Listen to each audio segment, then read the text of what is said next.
Hai adik-adik, Shalom, selamat bertemu kembali pada hari ini. Hari ini kita akan mendengar cerita yang bertema Allah Maha Suci dalam pelajaran 47. Apakah yang pertama kali muncul dalam pikiran adik-adik ketika adik-adik mendengar perkataan suci dan kudus? Suci dan kudus bermaksud bersih, murni, terpisah dari segala kejahatan dan dosa. Kedua perkataan ini adalah bahagian dari karakter Allah. Sepanjang perjalanan keluar dari Mesir menuju Tanah Kanaan, bangsa Israel telah berkali-kali memberontak terhadap Allah dan Musa. Mereka menghina Allah yang suci melalui ketidakpercayaan, kejahatan, dan pemberontakan mereka. Allah adalah Allah yang suci, tetapi Dia adalah juga Allah yang pengasih dan pengampun. Maka pada waktu bangsa Israel membangkitkan kemarahan Tuhan, dan kemudian Musa menyuruh meminta pengampunan bagi mereka. Tuhan selalu mengampuni mereka, tetapi setiap dosa walaupun sudah diampuni pasti ada akibat dan hukumannya. Inilah yang kita pelajari dari cerita Alkitab pada hari ini. 40 tahun berlegar-legar di padang gurun. 40 tahun bukanlah satu tempo masa yang singkat. Bangsa Israel harus hidup sebagai gembala di padang gurun selama 40 tahun.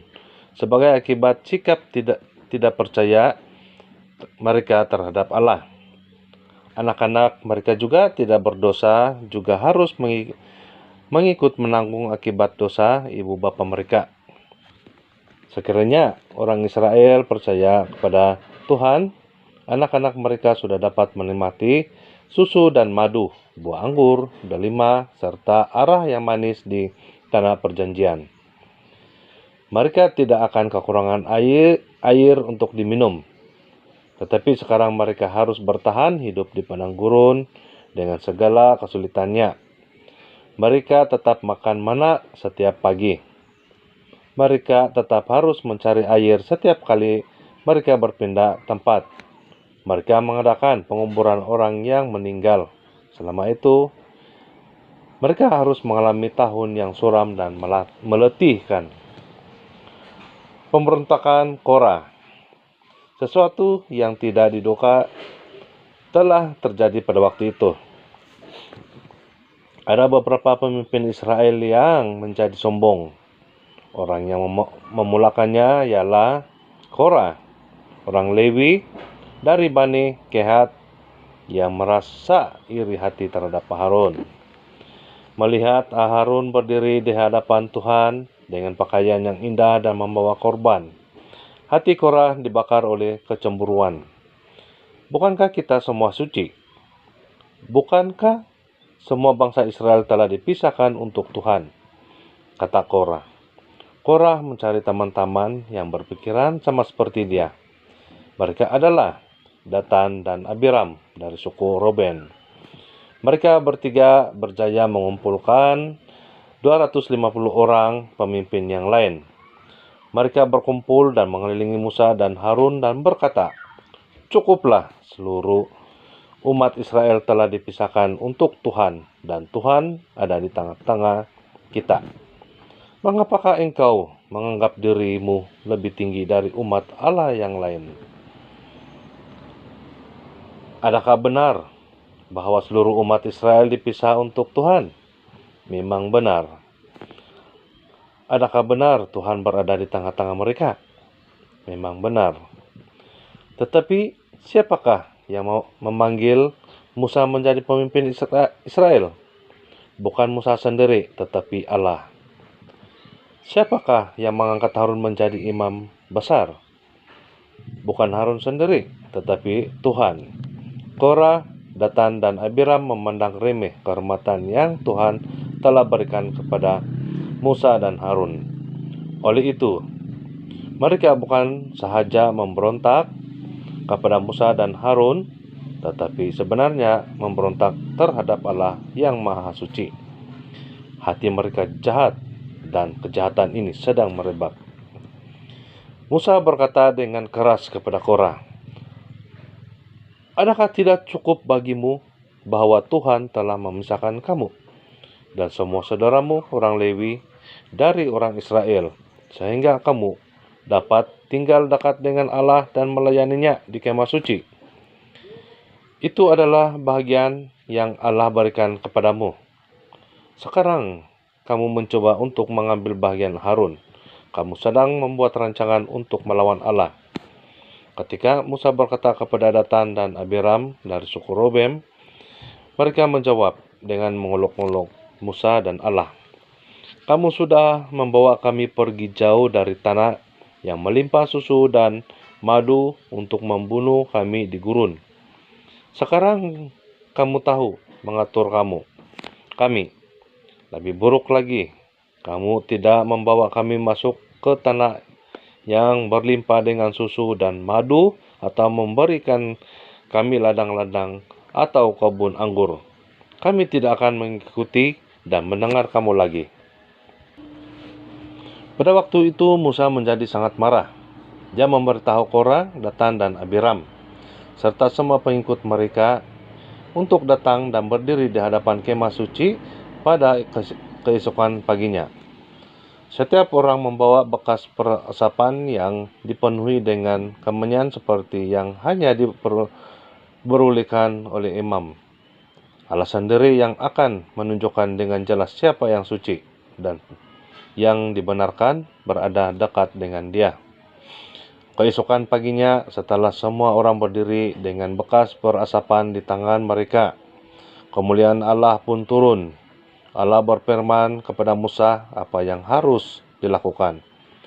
Musa pergi ke kemah Korah, Datan dan Abiram, diikuti oleh para pemimpin Israel. Dia memanggil dengan keras, "Biarlah seluruh bangsa Israel menjauhkan dari kemah Korah, Datan, dan Abiram. Jika orang ini meninggalkan dengan cara yang wajar, itu bermaksud Allah tidak mengutus aku.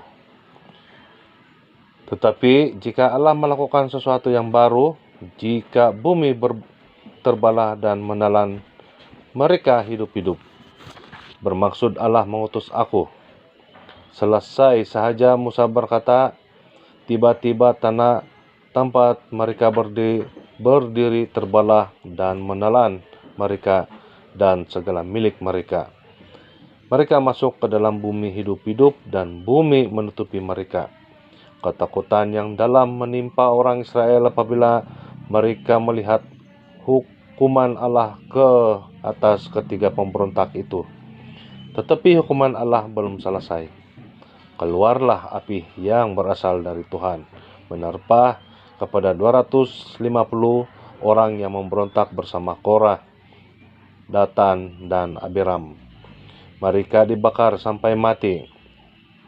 Elijah harus mengambil 250 bekas perasapan dari abu mereka dan menampahnya menjadi lapisan untuk mezbah pembakaran persembahan di halaman kemah suci. Di sana mereka akan dijadikan tanda kesucian Allah yang menghukum kejahatan dan pemberontakan mereka hari ini. Tongkat Harun berbunga. Supaya tidak ada lagi keraguan mengenai siapa yang dipilih menjadi imam besar, Tuhan telah melakukan satu lagi mujizat. Pemimpin setiap suku harus menyerahkan sebuah tongkat yang sudah dinamai dengan nama pemimpin suku mereka. Pada tongkat suku Lewi tertulis nama Harun. Pada pagi yang berikutnya, tongkat orang yang telah dipilih Tuhan akan bertunas dan dengan demikian semua keluhan mereka melawan pemimpin yang telah dipilih Tuhan dapat dihentikan. Musa menempatkan 12 tongkat di depan tabut perjanjian di bilik Maha Suci. Pada hari berikutnya, semua orang berkumpul dan perasaan gelisah. Musa membawa 12 tongkat itu karena dari kemah suci. Semua menyaksikan dengan penuh keheranan.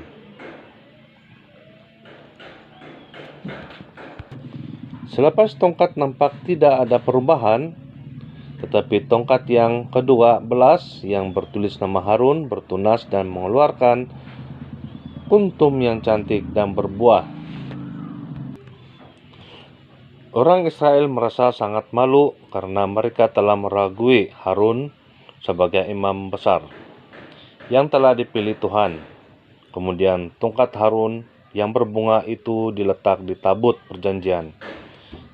Tuhan menyuruh mereka melakukan ini supaya jelas siapa yang dipanggil dan ditetapkan oleh Allah untuk menjadi imam besar bagi bangsa Israel. Sekarang tidak akan ada lagi rungutan dan pemberontakan, dan tidak ada lagi kematian akibat pemberontakan. Pada bulan pertama tahun yang ke-40, bangsa Israel masih berkemah di Kades Barnea. Mereka hampir menyelesaikan masa hukuman dan sekali lagi berada dekat dengan sempadan tanah Kanaan. Adakah generasi yang lebih muda sekarang telah sungguh-sungguh percaya dan bergantung kepadanya dalam masa yang sulit? Tidak. Mereka tetap merungut. Lebih baik kita mati seperti saudara-saudara kami yang telah lebih tua daripada datang ke tempat ini dan mati kehausan. Mana tanah yang penuh dengan madu dan susu itu?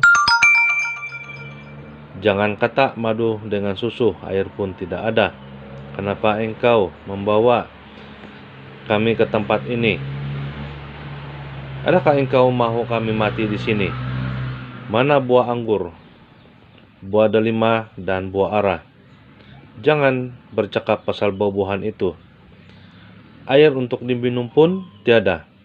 Air, di manakah kita dapat mencari air? Haruskah kita mati kehausan? Musa dan Harun pergi ke kemah suci.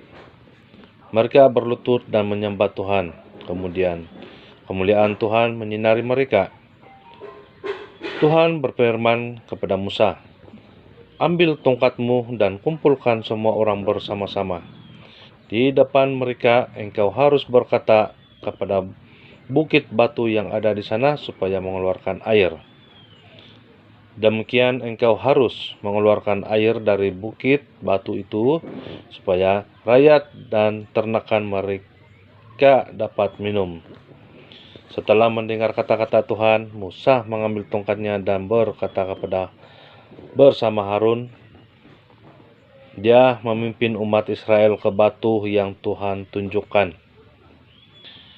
Tetapi hati mereka dibakar kemarahan. Mereka sudah memimpin bangsa ini selama 40 tahun. Sepanjang masa itu, mereka menghadapi bantahan dan rungutan bangsa Israel terhadap Allah dan diri mereka sendiri. Generasi yang baru belum berubah. Ketika Musa dan Harun telah mengumpulkan orang Israel di hadapan bukit itu, dengan suara keras Musa berkata kepada mereka, "Dengarlah, hai kaum pemberontak, adakah kami harus mengeluarkan air dari kaki bukit ini untuk kamu?" Lalu Musa mengangkat tongkat yang digenggamnya di tangannya. Musa tidak berkata-kata apa pada bukit batu itu, melainkan memukulnya 2 kali, lalu mengalirlah air dari dalamnya.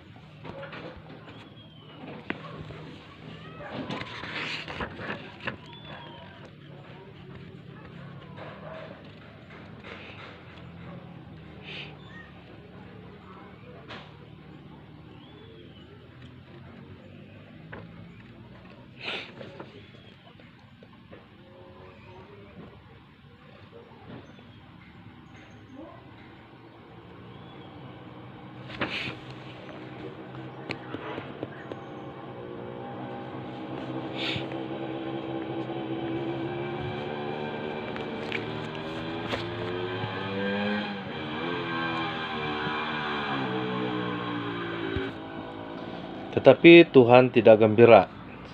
Sementara orang ramai sedang minum air yang terkeluar dari batu bukit itu, Tuhan berfirman kepada Musa, "Engkau sudah kurang percaya kepadaku. Engkau tidak berkata kepada bukit batu itu, melainkan memukulnya 2 kali. Engkau tidak menghormati aku sebagai Allah yang suci di mata bangsa Israel.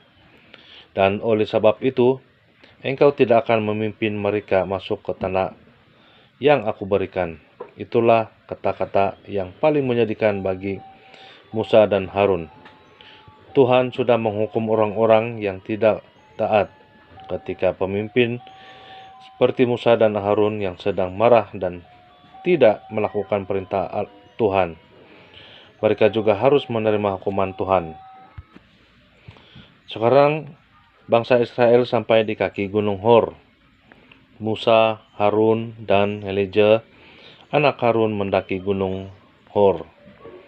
Allah sudah mengatakan kepada mereka bahwa Harun akan meninggalkan di Gunung Hor.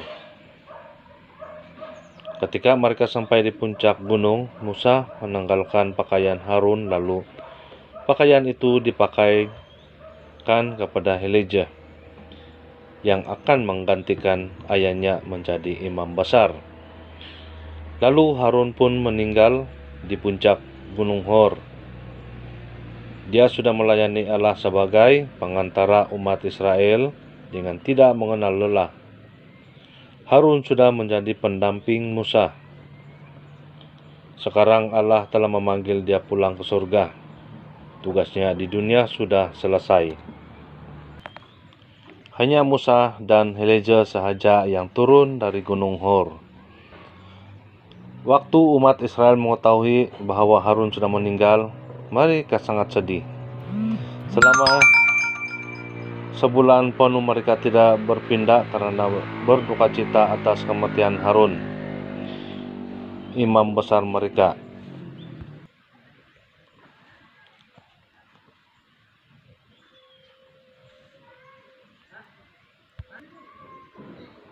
Adakah Allah tetap mengasihi Musa dan Harun? Adakah Tuhan mengampuni mereka? Ya. Tetapi karena mereka tidak patuh kepada Tuhan di hadapan orang Israel, mereka kehilangan hak untuk memimpin orang Israel masuk ke tanah perjanjian. Di kemudian hari, Musa meminta kepada Tuhan agar dia dibenarkan masuk ke tanah perjanjian, tetapi Tuhan tidak mengubah keputusannya.